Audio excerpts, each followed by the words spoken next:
وما أرسلنا من قبلك من رسول إلا نوحي إليه أنه لا إله إلا أنا فاعبدون۔ اعوذ باللہ من الشیطان الرجیم، بسم اللہ الرحمن الرحیم۔ توحید یعنی اللہ سبحانہ و تعالیٰ کو ایک ماننا، ذات اور صفات میں یکتا ماننا، کسی غوث، کتب، ابدال، بال، رام، کرشنا، مسیح، حبل، لات، منات کو اس کا شریک نہ ٹھہرانا، کسی پتھر، بت، قبر کو اس کا شریک نہ ٹھہرانا، کسی تعویذ دھاگے کو مت ماننا، یہ توحید ہے۔ اگر سادہ سا کہا جائے تو اللہ سبحانہ و تعالیٰ کی ذات اور صفات میں کسی اور کو شریک نہ کرنا، چاہے اس کے برابر، چاہے اس سے تھوڑا نیچے، چاہے اس سے اوپر، یہ حرام ہے، شرک، اور یہ توحید کی ضد ہے۔ شرک توحید کی ضد ہے، یعنی توحید کا الٹا۔ توحید اللہ سبحانہ و تعالیٰ نے پوری صورت اس پہ نازل کی۔ سورہ اخلاص فرمایا اللہ سبحانہ و تعالیٰ نے، اعوذ باللہ من الشیطان الرجیم، بسم اللہ الرحمن الرحیم، قل هو اللہ احد، کہہ دو اللہ ایک ہے، اللہ الصمد، اللہ بے نیاز ہے، اس میں کوئی عیب نہیں ہے، لم یلد ولم یولد، اسے کسی نے نہیں جنا اور اس نے کسی کو نہیں جنا، ولم یکن لہ کفوا احد، اور کوئی بھی اس کے برابر کا نہیں۔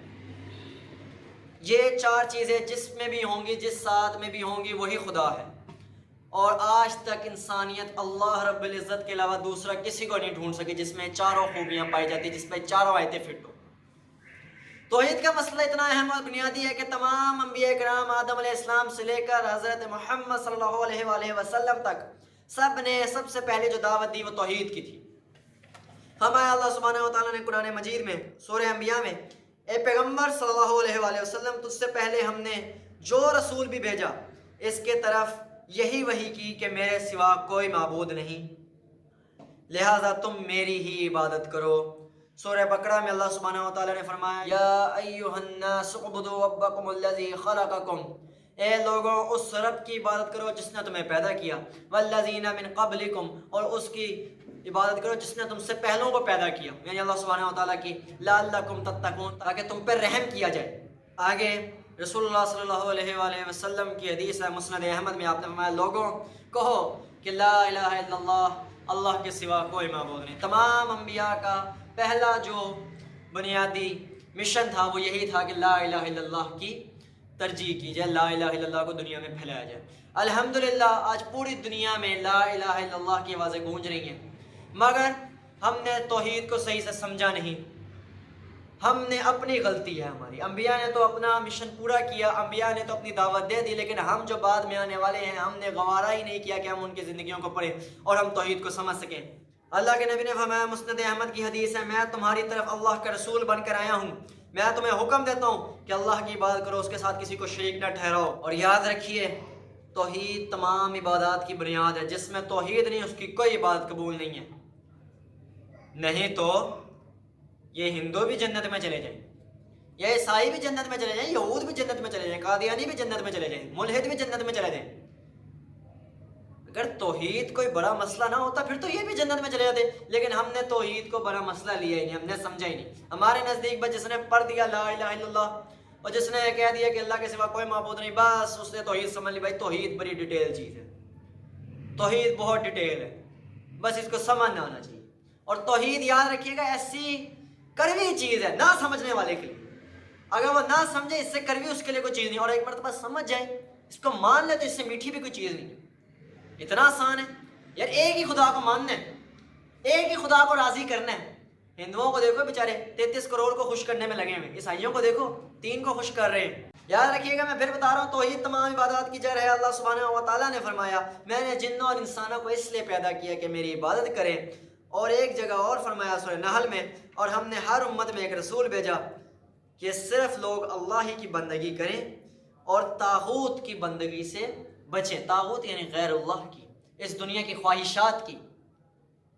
اس دنیا کے فسق و فجور کی، ناپاکی کی، جیسا کہ اللہ سبحانہ وتعالیٰ نے فرمایا کہ مشرک ناپاک ہے، اور یہ ہماری آنکھوں کے سامنے حقیقت ہے۔ فرمایا ایک اور مقام پہ اللہ سبحانہ وتعالیٰ نے، اور تیرے رب نے فیصلہ کر دیا ہے کہ تم صرف اسی اللہ کی بندگی کرو، اپنے والدین کے ساتھ حسن سلوک کرو۔ آگے ایک اور جگہ اللہ سبحانہ وتعالیٰ نے ارشاد فرمایا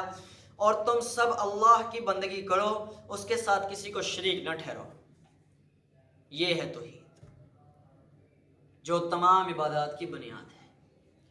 فرمایا اللہ سبحانہ وتعالیٰ نے سورہ انعام کے اندر،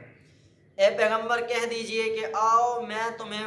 وہ چیزیں پڑھ کر سناؤں جو تمہارے رب نے تم پر حرام کی، وہ یہ کہ تم اس کے سوا کسی اور کو شریک ٹھہراؤ۔ سیدنا عبداللہ بن مسعود رضی اللہ عنہ فرماتے ہیں کہ جو رسول اللہ صلی اللہ علیہ وسلم کے بند کردہ مہر لگائی ہوئی وصیت دیکھنا چاہتا ہے تو اللہ کا یہ فرمان پڑھ لے،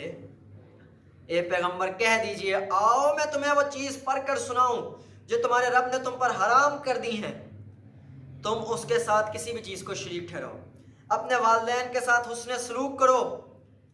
اپنی اولاد کو مفلسی کے ڈر سے قتل نہ کرو کیونکہ ہم ہی تمہیں اور ان کو رزق دیتے ہیں،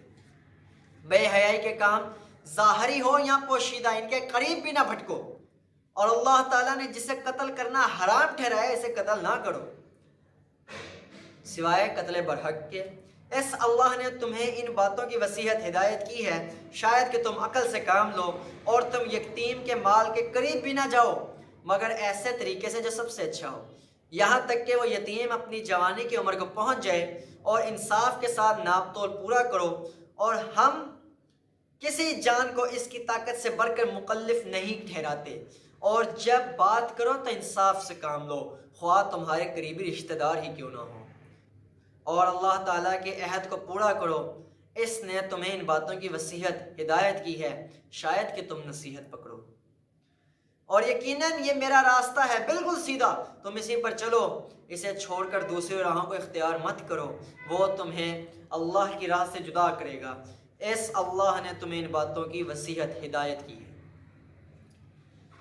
آپ دیکھیں کہ یہ رسول اللہ کی بند کردہ وصیت ہے، مہر لگائی ہوئی، اور اس میں جو سب سے پہلے نمبر پہ وہ توحید ہے۔ توحید تمام عبادات کی جڑ ہے، اگر توحید نہیں تو کچھ بھی نہیں، توحید نہیں تو بندہ جتنی مرضی نیکیاں کرتے رہے اللہ تعالیٰ کو اس کی نیکیوں کی کوئی ضرورت نہیں ہے، اللہ اسے توحید کی دولت سے نوازے۔ ایک دفعہ سیدنا معاذ بن جبل رضی اللہ عنہ فرما رہے تھے کہ وہ نبی کریم صلی اللہ علیہ وآلہ وسلم کے پیچھے وفیر نامی گدھے پر سوار تھے کہ رسول اللہ صلی اللہ علیہ وآلہ وسلم نے فرمایا اے معاذ کیا تم جانتے ہو اللہ کے بندوں پر اور بندوں کا اللہ پر کیا حق ہے؟ معاذ رضی اللہ عنہ نے عرض کی یا رسول اللہ، اللہ اور اس کا رسول ہی بہتر جانتا ہے۔ آپ نے فرمایا اللہ کا بندوں پر حق یہ ہے کہ وہ صرف اسی کی عبادت کریں اور اس کے ساتھ کسی چیز کو شریک نہ ٹھہرائیں، اور بندوں کا حق اللہ کے ذمے یہ ہے کہ جو بندہ شرک کا مرتکب نہ ہو اسے عذاب نہ دے۔ معاذ فرماتے ہیں یا رسول اللہ اجازت ہو تو لوگوں کو یہ خبر سنا دوں؟ آپ نے فرمایا نہیں، ایسا نہ ہو کہ لوگ اسی پر بھروسہ کر کے بیٹھ جائیں۔ اور ویسے ہی آج ہم نے دیکھ بھی لیا کہ بعض لوگ جن کو توحید کی ذرا سی سمجھ لگ بھی جاتی ہے، بعض خود پہ مسلمان، وہ آگے سے کہتے ہیں بس ٹھیک ہے لا الہ الا اللہ پڑھ لیا، اب نیکیاں تھوڑی بہت ہی کر لو، باقی نماز روزہ زکوٰۃ اور گھر والوں سے اچھا سلوک، ہمسایوں کا اچھا سلوک وہ چھوڑ دو، ہلکی پھلکی کہیں کہیں نظر آئے تو نیکی وغیرہ کر دو، وہ بھی اللہ جانتا ہے ریاکاری کے لیے نہ ہو۔ تو جو بات سمجھنے کی ہے وہ یہی ہے کہ توحید کو پکڑنا سب سے زیادہ ضروری ہے۔ قرآن کا مین مقدمہ یہی ہے